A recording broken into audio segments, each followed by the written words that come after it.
Hello. So, my name's Tokki. I'm a current coach within the North America region inside of Contenders. I'm looking to make a couple fundamental videos across key compositions and maps to understand how the game of Overwatch gets played to a better sense to the community. I'm looking to make more videos like this later down the line, so please let me know how you feel about these. One of the biggest things I want to look at today is kart momentum. Now, you're probably asking, what is kart momentum? Kart momentum is generally the space you take between the initial starting point of the kart and where your first fight happens, and normally being the space, meters per second, that you've gained over the course of the movement. Of your kart. So, that being said, there's a difference between gaining kart momentum and keeping it.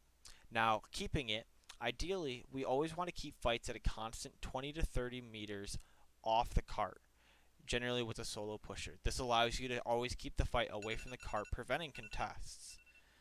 This will then allow you to slowly move up and then kite back to the kart if need be, using minor and major ults relative to where the objective progress is. Now here in the bottom left you can see a little graph that I made out, being the distance of a kart has to push to either the final capture or to a checkpoint. The two boxes of reds are generally major ultimates, maybe being like Diva Bomb or Earth Shatter, to clean up these fights to heavily make sure that we're one, getting the start of our momentum, or keeping it moving into the final checkpoint. Here in blue we have minor ults, maybe being like High Noon or being Moira Coalescence. And these are ultimates that are generally going to sway the tempo of a fight into your favor to always keep the enemy team onto the back foot. And then this will allow you to make sure that you have a steady progression of kart through the phase to ensure that you don't have a contest leading through. Now, gaining kart momentum is the next topic, right? So, obtaining point presence is going to be one of the biggest things that we want to look for. I'll brush over this quickly, but this is something I would like to go into a different video to transfer these ideals across all points. Generally, we want to always look to be forcing back the current fight that is taken off the objective back to the objective to then force off, so that we can then plant our backline onto the cart and then be able to push forward and keep them from stepping on top of the objective and forcing a contest. Making space forward and keeping a fight off and away from the cart, as I just previously mentioned with obtaining point presence, is generally what we're going to want to start the gaining of our momentum, and then pressuring the opposing team off the point. Now, I did just graze over a couple of the few fundamentals about gaining point presence. This is something that I would like to discuss in a later video though. So here we are. What I'm going to show here is a good example of taking a solo pusher and planting them on cart while taking fights up forward and then slowly kiting back. Here, as you can see, we planted our Ana on cart with the red box being the initial starting point. We can see the distance gained inside of green where the first fight has happened on blue.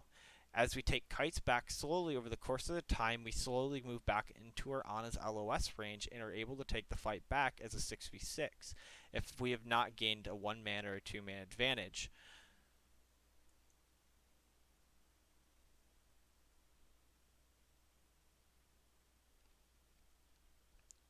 And as you see here, as the cart moves up and they push back, they're slowly taking that point presence away from us, and this is where minor ults would start to take their footing with inside the point, like the momentum that cart generally wants to be taking.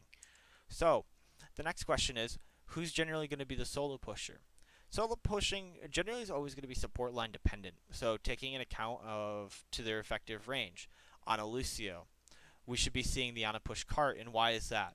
Well, a long effective range, and as long as the fights are held within LOS and Lucio can help kite the team backwards a cart when the opposing team plays for point presence, you're generally still going to be playing as 6 even though your Ana is sitting solo on cart.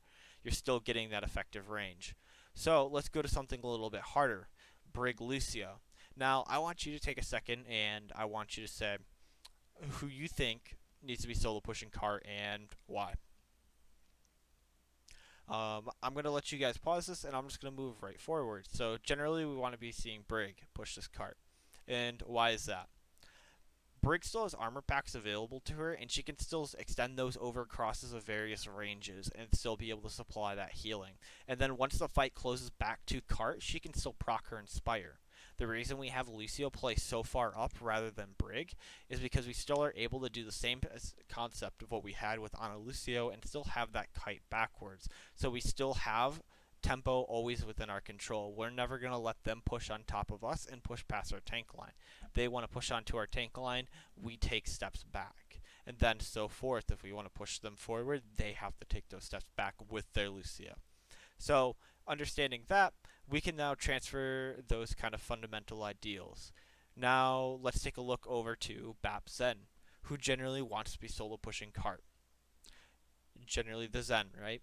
Zen doesn't have fall off damage when it comes to like his harmony, to his discord, to his primary fire, or even to his volley. So he can play that distance. He can still supply lots of healing through LOS, and then be able to supply mass amounts of damage, while their Baptiste can play up forward, even though they both have a very high effective range. Our Baptiste can play forward and still be the macro set of healing that can go through, and we still have Immortality Field as an advantage available to us.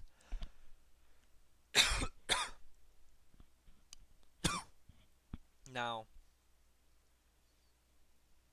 I hope this was a good explanation to how kart momentum needs to work, for how you need to look to gain kart momentum and push forward. If anybody has questions, you can feel free to message me on Discord. I have a server that anyone can join if you have now just coming across this video. If you have any ideas for videos that you would like to see or concepts that you want to learn, I would love you guys to give me feedback, and I will get to that stuff as soon as I can. Till then, have fun grinding.